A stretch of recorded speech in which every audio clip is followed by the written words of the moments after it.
Hi yes friends, నేను మీ రామకృష్ణ. నిన్న night అయితే ఏపీ డిఎస్సి యొక్క మెరిట్ లిస్ట్ అనేది వెబ్సైట్లో పెట్టడం జరిగింది. అది మీ అందరికీ తెలిసే ఉంటుంది. అయితే ఈ యొక్క వీడియోలోని మేజర్లీ మీకు వచ్చినటువంటి మార్కులు అనేది కట్ ఆఫ్ ఏ విధంగా రీచ్ అయిందా లేదా అని చెప్పి ఈ యొక్క మెరిట్ లిస్ట్లో పెట్టి మనం ఒక ఎజ్యూమ్ అనమాట మనకి కొద్ది వరకు అయితే మనం తెలుసుకోవచ్చు. మనం కట్ ఆఫ్ రీచ్ అవ్వచ్చా లేదా, మనకు వచ్చే మార్కులు పెట్టని చెప్పి నేను ఒక చిన్న డెమో అనేది ఎక్స్ప్లెయిన్ చేస్తాను. అదేవిధంగా ఈ యొక్క మేజర్లీ కట్ ఆఫ్ అనేది పెరగడానికి కారణం ఏంటి, ఇంత భారీ స్థాయిలో కట్ ఆఫ్ పెరగడానికి రీజన్స్ ఏంటి అనేది కూడా ఈ వీడియోలో ఎక్స్ప్లెయిన్ చేద్దాం.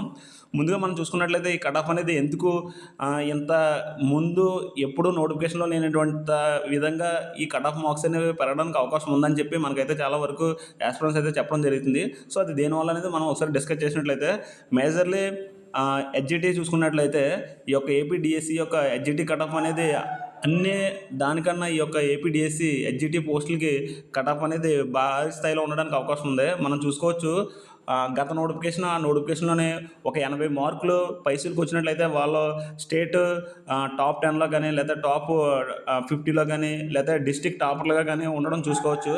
కానీ ప్రజెంట్ ఈ యొక్క డిఎస్సి నోటిఫికేషన్లో చూసుకున్నట్లయితే ఒక 80 మార్కులు 82 మార్కులు అనేది ఒక క్యాస్ట్కి వచ్చి కట్ ఆఫ్ అనేది ఈ విధంగా ఉంటుంది, లేదా ఓపెన్లోనే 80 మార్కులు పైగా కట్ ఆఫ్ ఉంటుందంటే మాత్రం చాలా ఆశ్చర్యంగా ఉంది. సో ఇంత కట్ ఆఫ్ ఉంటుందని చెప్పి ఎవరు ఎక్స్పెక్ట్ చేయకపోవచ్చు మేబీ.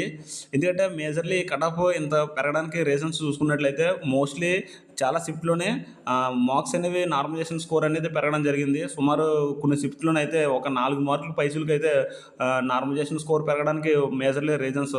వాళ్ళకి ముందు రా స్కోర్ చూసుకున్నప్పుడు ఒక 76 మార్కులు ఉన్నట్లయితే వాళ్ళకి ఒక 4 మార్కులు నార్మలైజేషన్ స్కోర్ పెరిగినట్లయితే వాళ్ళకి 80 మార్కులు పైసలకి అయితే రావడానికి అవకాశం ఉంది. సో ఆ విధంగా చూసుకున్నప్పుడు మనం కట్ ఆఫ్ అనేది ఒక 75 ఉన్నది అనుకున్నప్పుడు సో నార్మలైజేషన్ స్కోర్ వల్ల అది 80కి రీచ్ అవ్వడానికి అవకాశం ఉంది. ఆ విధంగా నార్మలైజేషన్ స్కోర్ అనేది ఒక రీజన్గా చెప్పుకోవచ్చు. అండ్ నెక్స్ట్ చూసుకున్నట్లయితే టెట్ మార్కులు అనమాట. ఇప్పుడు వరకు చాలా టెస్టులు ఉన్నాయి. సో ఆ టెట్ మార్కుల్లోనే హైయెస్ట్ మార్కులే మనం కన్సిడర్ చేస్తారు కాబట్టి అందులోనే మేజర్లీ 2021 టెట్ మార్కులు అనేవి చాలా హైయెస్ట్, ఎక్కువ మందికి మార్కులు పెరగడానికి అవకాశం ఉంది. సో ఆ 10 మార్కులు కన్సిడర్ చేసినా సరే ఈ యొక్క డిఎస్సి మెరిట్ పెరగడానికి అవకాశం ఉంది. లేదా రీసెంట్గా టెట్ మార్క్ కూడా స్కోర్ కూడా చాలా బాగానే వచ్చింది. సో ఆ 10 మార్కులతో చూసినా సరే ఈ యొక్క డిఎస్సి కట్ ఆఫ్ అనేది పెరగడానికి అవకాశం ఉంది. అండ్ నెక్స్ట్ లాస్ట్ వన్ చూసుకున్నట్లయితే మనకి మొన్న రాసినటువంటి డిఎస్సి ఏవైతే పేపర్స్ ఉన్నాయో ఆ పేపర్స్ కూడా మనకి కొద్దిగా వరకు ఈజీగా ఉన్నాయని చెప్పి మనకైతే యాస్పిరెంట్స్ చెప్పడం జరుగుతుంది. సో ఆ విధంగా కూడా డిఎస్సి స్కోర్లో మంచి మార్కులు రావడం వల్ల, నార్మలైజేషన్ పెరగడం వల్ల, టెట్ మార్కులు మంచి యాడ్ అవడం వల్ల ఈ ఓవరాల్ వచ్చి మనకి కట్ ఆఫ్ అనేది పోస్టులు ఎక్కువ ఉన్నప్పటికీ కూడా కట్ ఆఫ్ అనేది పెరగడానికి మెయిన్గా రీజన్ అని చెప్పి మనకైతే చెప్పడానికి అవకాశం ఉంటుంది. అండ్ నెక్స్ట్ చూసుకున్నట్లయితే మనకు వచ్చినటువంటి మార్క్స్ అనేవి కట్ ఆఫ్లోనే ఉంటుందా లేదా, మనకు వచ్చే మార్కులోనే కట్ ఆఫ్ రీచ్ అవుతుందా లేదని చెప్పి నేను ఒక డెమో ఎక్స్ప్లెయిన్ చేస్తాను. అది చూసిన తర్వాత మీకు కూడా అవును కదా అని చెప్పి మీకు అర్థమవుతుంది. ఇప్పుడు ఏదైనా సరే ఒక సెలక్షన్ లిస్ట్ చూసుకున్నప్పుడు నేను హెచ్జిటిది ఈస్ట్ గోదావరి తీసుకున్నాను. ఇది నేను స్క్రీన్ పైన చూపించేది ఏంటంటే హెచ్జిటి ఈస్ట్ గోదావరి యొక్క సెలక్షన్ లిస్ట్ అనమాట. సో ఈ యొక్క మెరిట్ లిస్ట్ అనమాట. ఇందులోనే ఈస్ట్ గోదావరికి వచ్చి ఒక 400 పైసలకి అయితే పోస్టులు అనేది ఉన్నాయి, హెచ్జిటి పోస్టులు. సో అందులోనే మనకి వచ్చినటువంటి మార్కులు కట్ ఆఫ్ రీచ్ అవ్వడానికి అవకాశం ఉందా లేదని చెప్పి ఒక ఎజ్యూమ్ దట్ అనమాట. సో 100% ఇలాగే ఉంటుందని చెప్పలేదు, కాకపోతే ఇలా ఉండడానికి అవకాశం ఉంది. కొద్ది వరకు నేను ఎక్స్పెక్ట్ చేసి చెప్పడానికి అవకాశం ఉంటుంది. ఒకసారి మనం చూసుకున్నట్లయితే సుమారు 400 పైసలు పోస్టులు ఉన్నాయి కాబట్టి అందులోనే మనకు ఓపెన్ చూసుకున్నట్లయితే ఒక 166 పోస్టుల వరకు మనకు ఓపెన్లో ఉండుంటాయి. సో ఓపెన్ అనేవి ఫస్ట్ ఒక నాన్ లోకల్ పోస్టులు అనేవి ఒక 30 నుంచి 35 పోస్టులు అయితే నాన్ లోకల్ పోస్టులు ఉంటాయి. అదేవిధంగా తర్వాత అన్నీ లోకల్ ఓపెన్ అని ఉండడం జరిగితే నాన్ లోకల్లోనే అయితే మన డిస్టిక్ వాళ్ళు, ఈస్ట్ గోదావరి డిస్టిక్ వాళ్ళు ఉంటారు, లేదా వేరే డిస్టిక్ వాళ్ళు కూడా ఉంటారు. ఎందుకంటే ఎవరికైతే స్కోర్ ఎక్కువ ఉండి ఈ యొక్క డిస్టిక్ ప్రయారిటీ ఇచ్చారో వాళ్ళైతే ఉండడానికి అవకాశం ఉంది. సో అది నాన్ లోకల్లోనే ఆ పోస్టులు తీసిన తర్వాత లోకల్ పోస్టులు అనేవి కూడా తీయడం జరుగుతుంది. అలా ఓవరాల్గా ఒక 166 పోస్టులు అనేవి మనం ఈ యొక్క ర్యాంక్ చూసుకున్నట్లయితే మీరు చూడొచ్చు. ర్యాంక్ అనేది చూసుకోవచ్చు కదా, మీరు చూడొచ్చు. ర్యాంక్ బట్టి ఇక్కడ మార్కులు అనేది ఇవ్వడం జరిగింది. ఇక్కడ ఫర్ ఎగ్జాంపుల్ 23 ర్యాంక్ 88 ఉంది కదా. సో అలాగా మనం ఒక 166 ర్యాంకుల వరకు మనం తీసుకున్నట్లయితే ఒకసారి చూడండి, నేను క్లియర్గా ఎక్స్ప్లెయిన్ చేస్తాను. సో ఇగో చూడండి, 166కి వచ్చి 83 మార్కులకి అయితే ఉందన్నమాట. సో ఈ 83 మార్కులకి ఇక్కడ వరకు ఓపెన్ వెళ్ళడానికి అవకాశం ఉందని చెప్పి నేను ఇది 100% ఎలా ఉంటుందని చెప్పట్లేదు, నా యొక్క ఎజ్యూమ్ అనమాట. నేను ఈ విధంగా ఉండడానికి ఛాన్స్ ఉందని చెప్పి నేను ఎక్స్పెక్ట్ చేసి చెప్తున్నాను. సో ఇలాగా ఓపెన్ అనేది 83 మార్కుల వరకు వీళ్ళందరూ ఓపెన్‌లో వెళ్ళినట్లయితే, ఆ తర్వాత వచ్చిన వాళ్ళు అంటే క్యాస్ట్ వైజ్ వస్తారనమాట. ఇప్పుడు ఈ తర్వాత ఈడబ్ల్యూఎస్ కట్ ఆఫ్ అనేది బీసీడీ కన్నా తక్కువ ఉండడానికి అవకాశం ఉంది. సో, ఓపెన్ కట్ ఆఫ్ తర్వాత బీసీడీ కట్ ఆఫ్ లేతే ఆహ్, ఈ యొక్క బీసీబీ కట్ ఆఫ్ గాని ఎక్కువ వెళ్ళడానికి అవకాశం ఉంటుంది. సో, ఆ విధంగా చూసుకున్నప్పుడు ఫర్ ఎగ్జాంపుల్ బీసీడీఏ తీసుకున్నాం అనుకో, ఈ యొక్క 166 పోస్టులు కింద చూసుకున్నట్లయితే బీసీడీ వచ్చి ఈ బీసీడీ సుమారు పోస్టులు వచ్చి ఒక 31 పోస్టులని ఉండడం జరిగింది ఈస్ట్ గోదావరికి.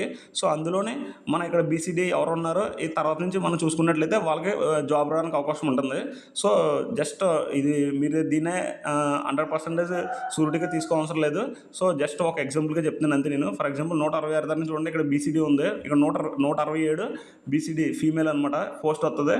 ఆ తర్వాత నెక్స్ట్ చూసుకున్నట్లయితే బీసీడీ మాత్రమే చెప్తున్నాను. మిగిలిన అన్ని క్యాస్టులు ఎగ్జాంపుల్‌కి చెప్తున్నాను అనమాట. ఇంకా 178 బీసీడీ అనమాట. సో, వీళ్ళకి కూడా పోస్ట్ వస్తది. నెక్స్ట్ చూసుకున్నట్లయితే 183 బీసీడీ ఫీమేల్ అనమాట. వీళ్ళకి కూడా పోస్ట్ వస్తది. సో, ఈ విధంగా మనం చూసుకోవచ్చు అనమాట. 187 బీసీడీ మేల్ క్యాండిడేట్స్. ఇక్కడ మనం గొప్ప విచిత్రం ఏంటంటే నేను చూసినటువంటి మార్క్స్‌లోనే చాలా మార్క్స్ అనేవి లేడీస్‌కి కూడా బాగా రావడం జరిగింది. ఈ ఎస్‌జిటి పోస్ట్‌లోనే లేడీస్‌కి కూడా మంచి మార్క్స్ వచ్చాయనమాట. నిజంగా లేడీస్‌ని మనం చాలా గొప్పగా చెప్పుకోవచ్చు. ఎందుకంటే బాయ్స్‌కి ఈక్వల్‌గా ఇంకా కొన్ని డిస్ట్రిక్ట్‌లో అయితే లేడీస్ కూడా ఎక్కువ మార్క్స్ రావడం అనేది నిజంగా చాలా గర్వంగా మనం ఫీల్ రావచ్చు. ఎందుకంటే లేడీస్‌కి ఇన్ని మార్క్స్ రావడం అనేది నిజంగా చాలా మంచి విషయంగా మనం చెప్పుకోవచ్చు. చూసినప్పుడు ఫీమేల్ క్యాండిడేట్స్ కూడా మంచి మార్కులు రావడం జరిగింది. నెక్స్ట్ ఈ విధంగా మనం ఏదైతే ఒక 31 పోస్టుల వరకుననమాట. అందులో ఒక 10 పోస్టులేమో అంటే లేడీస్ కూడా ఉంటారు కదా! లేడీస్ ఒక 11 పోస్టులు. అదేవిధంగా బీసీడీలోనే జెంట్స్ ఒక 20 పోస్టులు. ఆ విధంగా మనం ఓపెన్‌కి ఎన్నివైతే పోస్టులు ఉన్నాయో ఆ పోస్టులు తీసేసిన తర్వాత మన క్యాస్ట్ ఎన్ని పోస్టులు ఉన్నాయో ఆ పోస్టులు అనేవి లెక్కెట్టుకున్నట్లయితే మీకు సుమారుగా ఇప్పుడు ఫర్ ఎగ్జాంపుల్ నేను చెప్పాను కదా! ఇలాగ బీసీడీ ఇక్కడ చూడండి 204 బీసీడీ ఉంది.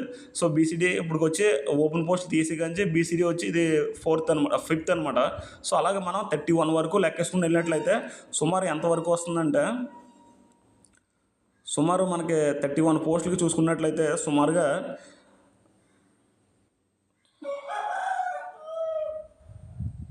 సుమారుగా ఇక్కడ చూసుకోవచ్చు మనకి ఫీమేల్ క్యాండిడేట్ అని చెప్పి ఇక్కడ 330 ఈ విధంగా ఉంది. సో, ఇక్కడ వరకు కూడా బీసీడీ పోస్టులోనే ఓపెన్ కేటగిరీ తీసేసిన తర్వాత ఇక్కడ వరకు రావడం జరిగింది మనకి. ఇందులో ఫీమేల్ క్యాండిడేట్స్ ఉన్నారు, మేల్ క్యాండిడేట్స్ ఉన్నారు. సో, కొద్ది వరకు అయితే డిఫరెన్స్ రావడానికి అవకాశం ఉంది. సో, ఈ ప్రకారం చూసినట్లయితే బీసీడీ కట్ ఆఫ్ అనేది మేల్ క్యాండిడేట్స్‌కి, ఫీమేల్ క్యాండిడేట్స్‌కి కూడా ఇంచుమించు దగ్గరలో ఉండడానికి అవకాశం ఉంది. ఎందుకంటే ఫీమేల్స్ కూడా బీసీడీలో ఎక్కువ మార్క్స్ వచ్చిన ఉన్నారు, మేల్ క్యాండిడేట్స్ కూడా ఉన్నారు. ఇక్కడ మనం చూడొచ్చు 330 ర్యాంక్ వరకు క్లియర్ అవ్వచ్చు. సుమారుగా కట్ ఆఫ్ అనేది ఎంత ఉంది, 79 ఉందనమాట. సో, మేబీ నా నా ఎక్స్పెక్టేషన్ ప్రకారం ఈ యొక్క బీసీడీ ఫీమేల్ క్యాండిడేట్స్‌కి ఒక 79 ప్లస్ కట్ ఆఫ్ ఉంటే మేల్ క్యాండిడేట్స్‌కి 80 దగ్గరకు ఉండడానికి అవకాశం ఉంటుంది. సో, నా యొక్క ఎక్స్పెక్టేషన్ ప్రకారం ఆ విధంగా అయితే మీరు చూసుకోవచ్చు అనమాట. నాన్ లోకల్ పోస్టులు తీసిన తర్వాత నుంచి పోస్టులోనే మీ క్యాస్ట్‌కి ఎన్నైతే పోస్టులు ఉన్నాయో అక్కడి నుంచి మీకు లెక్కెట్టుకున్నట్లయితే ఇలాగ బీసీడీ లేదా బీసీడీ అలా ఎన్ని పోస్టులు ఉన్నాయనేది 31 పోస్టుల దాకా అలా ర్యాంక్ కింద వరకు చూసుకున్నట్లయితే అందులోనే పై దాంట్లో మీ యొక్క నేమ్ ఉన్నట్లయితే ఖచ్చితంగా మీదైతే క్లియర్ అవ్వడానికి ఎక్కువ అవకాశం ఉంటుంది. సో, ఇది నేనైతే ఎక్స్‌ప్లెయిన్ చేసింది. అలాగే మనం బీసీడీ కాకుండా ఇంకా మిగిలిన కేటగిరీలు అనమాట. ఎస్సీ, ఎస్టీ, బీసీఏ, బీసీబీ కూడా చూసుకోవచ్చు అనమాట. సో, నేను జస్ట్ ఎగ్జాంపుల్‌గా చెప్పాను అంతే. ఈ విధంగా చూసుకున్నప్పుడు మీకైతే కట్ ఆఫ్ అనేది ఇంకా ఎస్సీ, ఎస్టీ వాళ్ళకి కొంచెం తక్కువ ఉంటుంది కాబట్టి 75 గట్టా ఆ రేంజ్‌లో ఉండొచ్చు కాబట్టి సో, మనం అలా కిందకి చూసుకున్నప్పుడు వాళ్ళకైతే రీచ్ అవ్వడానికి అవకాశం ఉంటుంది. సో, ఇది ఓవరాల్ మనం కట్ ఆఫ్ ఏ విధంగా చెక్ చేసుకోవచ్చు ఈ యొక్క మెరిట్ లిస్ట్ అని చెప్పి నేనైతే కొద్ది వరకు ఎక్స్‌ప్లెయిన్ చేశాను. సో, నేను చెప్పినట్టు మీరు చూసుకున్నట్లయితే మీకంటూ కొద్ది టైం కేటాయించుకుంటే ఒక హాఫ్ అన్ అవర్ కానీ ఒక గంట సేపు కానీ తీసుకున్నట్లయితే మీరు కట్ ఆఫ్ రీచ్ అవ్వడానికి అవకాశం ఉందా లేదని చెప్పి మీకే క్లారిటీ రావడానికి అవకాశం ఉంటుంది. సో, వేరే వాళ్ళు ఎవరు చెప్పినప్పటికీ మీరు ఓన్గా చూసుకున్నట్లయితే మీకంటూ తెలియడానికి అవకాశం ఉంది. సో, అది ఫ్రెండ్స్. అదేవిధంగా ఈ యొక్క మెరిట్ లిస్ట్ తర్వాత ఈరోజు సాయంత్రం కానీ లేదా రేపటికి కానీ ఎవరైతే సర్టిఫికేట్ వెరిఫికేషన్‌కి సంబంధించినటువంటి ఇన్ఫర్మేషన్ కూడా రావడం జరుగుతుంది. చాలా డిస్ట్రిక్ట్‌లో కూడా మనకి ఇన్ఫర్మేషన్ రావడం జరిగింది. సర్టిఫికేట్ వెరిఫికేషన్ కండక్ట్ చేస్తున్నట్లు. సో, అది కూడా మీకు అడ్మిట్ కార్డులు అనేది నాకు తెలిసి రిలీజ్ చేస్తారనుకుంటాను. సో, దానికి సంబంధించిన ఏ ఇన్ఫర్మేషన్ వచ్చినా సరే మన ఛానల్‌లో పోస్ట్ చేయడం జరుగుతుంది. ఖచ్చితంగా మన ఛానల్‌లో అయితే ఈ గవర్నమెంట్ జాబ్‌కి ఎవరైతే ప్రిపేర్ అవుతున్నారో వాళ్ళైతే పక్కగా సబ్స్క్రైబ్ చేయండి. మీకైతే ఖచ్చితంగా యూజ్‌ఫుల్ ఇన్ఫర్మేషన్ అందుతుంది. సో, ఇది ఫ్రెండ్స్ ఈరోజు అదేవిధంగా టాపిక్. మీకు ఇంకా ఎవరికైనా సరే ఏదైనా డిస్ట్రిక్ట్ సంబంధించి ఉంటే కట్ ఆఫ్ అనేది ఇంకా క్లియర్గా కావాలని అన్నట్లయితే వాళ్ళైతే కామెంట్ చేయండి. సో దాన్ని బట్టి మనం కట్ ఆఫ్ చేయడానికి ట్రై చేద్దాం. అదేవిధంగా మీకు ఎన్ని మార్క్స్ వచ్చాయనేది కూడా మనకి ఈ వీడియో కింద కామెంట్ చేయండి. జై హింద్, జై భారత్.